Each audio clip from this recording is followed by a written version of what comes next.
Washington State just admitted it can account for $37 million in child care payments.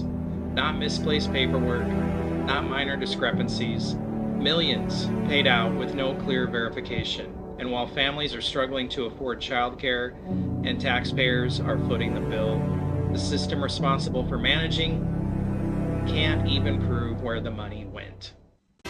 From Seattle to Los Angeles, this is Left Coast News. No apologies, just the truth.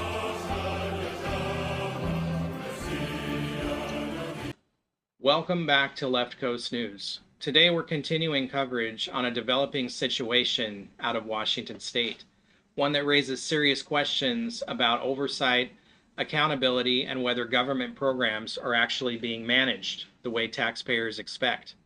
This is part 2 of our coverage on the state's child care funding system. What the audit actually found. A new report highlighted by the Washington State Standard shows approximately $37 million in child care subsidy payments that were improper, unsupported, or could not be verified. The issues weren't minor. The audit found missing or incomplete attendance records, weak eligibility verification, payments issued without sufficient documentation.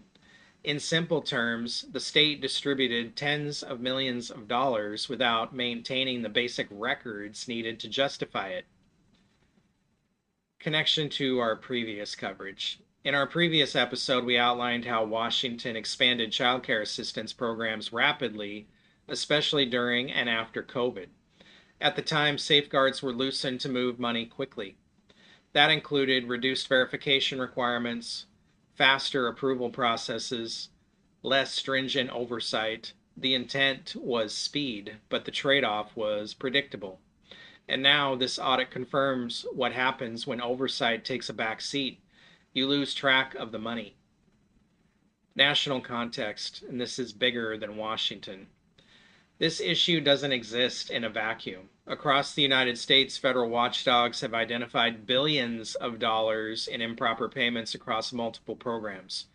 Unemployment assistance, pandemic relief funds, small business aid, and child care subsidies. Washington is not, unfortunately, unique. It's just one of the clear examples of a broader trend. Emergency policies were implemented quickly, but accountability systems never fully caught up.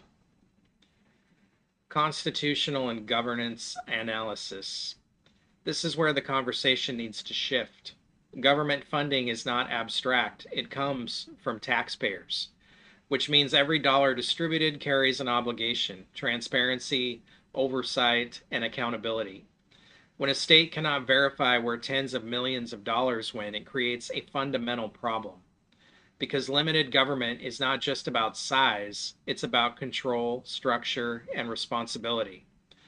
Without those elements, spending authority expands while accountability weakens.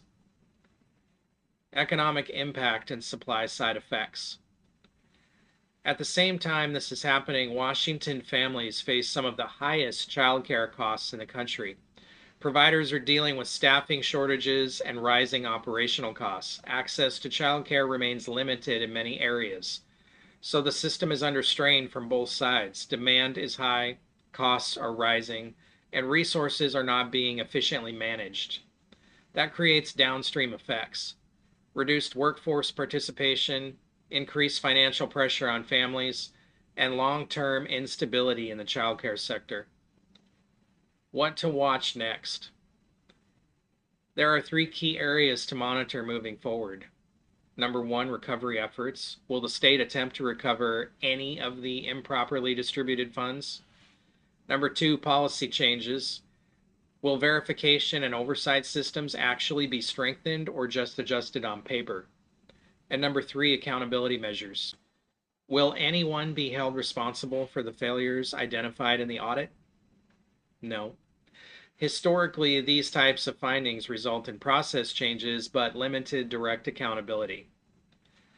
This situation didn't start with this audit, and it likely doesn't end here. Because once a system demonstrates it cannot track tens of millions in public funds, the real question becomes how many other gaps haven't been identified yet? If you want real breakdowns of what's happening in Washington State and across the West Coast without the watered down narratives, you're in the right place. Make sure you're subscribed on YouTube, Rumble, Brighteon, BitChute, and other social media sites, and follow us on X, Facebook, and Instagram so that you don't miss the next update. You can also find us on leftcoastnews.net.